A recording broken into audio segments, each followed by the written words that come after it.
এই যে গাড়িটা দেখতে পাচ্ছ আর এই যে দুটো ফটো লাগিয়েছি ভিডিওর মাধ্যমে, এই দুজন হলো লরি চালক, আর এই লরিটা হলো অন্ধ্রপ্রদেশের লরি। আর এই দুজন ড্রাইভার, দুজনের বাড়ি হলো কলকাতা। তো এরা ওইখান থেকে মাল নিয়ে এসছিল আমাদের নর্থ ইস্ট মিজোরামে।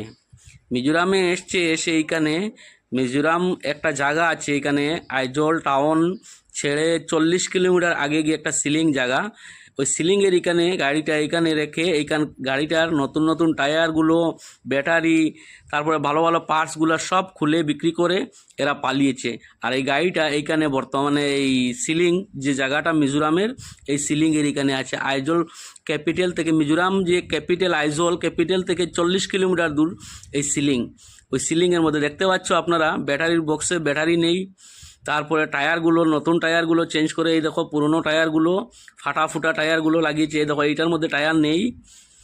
তো এইটা মানে ভিডিওটা বানানোর উদ্দেশ্য হলো এই রকম ড্রাইভারদের কারণে ড্রাইভার সমাজটা মানে বদনামি হচ্ছে।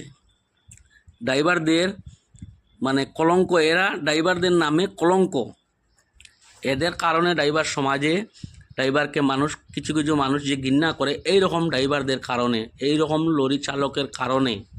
তো এইসব ড্রাইভার থেকে বেঁচে থাকো, সাবধানে থাকো। গাড়ির মালিকদেরকেও বলছি, আর আমার ড্রাইভার ভাই যারা তাদেরকেও বলছি যে এই রকম ড্রাইভারকে কোনো গাড়িতে তুলে দেবেন না। এদের পক্ষে নিয়ে সুপারিশ করে কোনো গাড়ি এদেরকে দেবেন না চালাবার জন্য। এইটাই আমার অনুরোধ সবাইকে, ড্রাইভার সমাজ সবাইকে, অথবা লরি চালক বলো বা লরির মালিক বলো, সবাইকে আমি অনুরোধ করছি এইসব ড্রাইভার থেকে বেঁচে থাকা আমাদের খুব জরুরি। ঠিক আছে, এই দুজন হলো এই যে অন্ধ্রপ্রদেশের যে গাড়িটা আপনাকে দেখাচ্ছি, এই দেখো টায়ারের অবস্থাটা দেখো। তো এরা এই গাড়ির ড্রাইভার। এইবার কি করবে মালিক, চিন্তা করো। গরিব মালিক যদি হয় তাহলে তো শেষ, বরবাদ।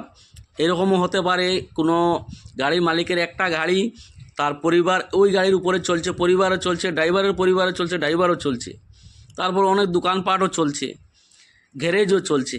কিন্তু এই যে কুলাঙ্কার এরা দুজন যে এই কাজটা করলো, এটা কি ভালো করেছে? ঘৃণা করছে এইসব ড্রাইভার উপরে, মানে ঘৃণা লাগে এইসব ড্রাইভারের যে কার্যকলাপটা দেখে না, খুব খারাপ লাগে।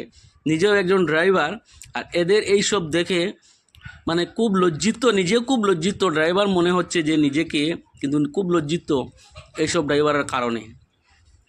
চিন্তা করো, আজকে যে ঘটনাটা ঘটালো এরা, এটা কি ভালো করলো?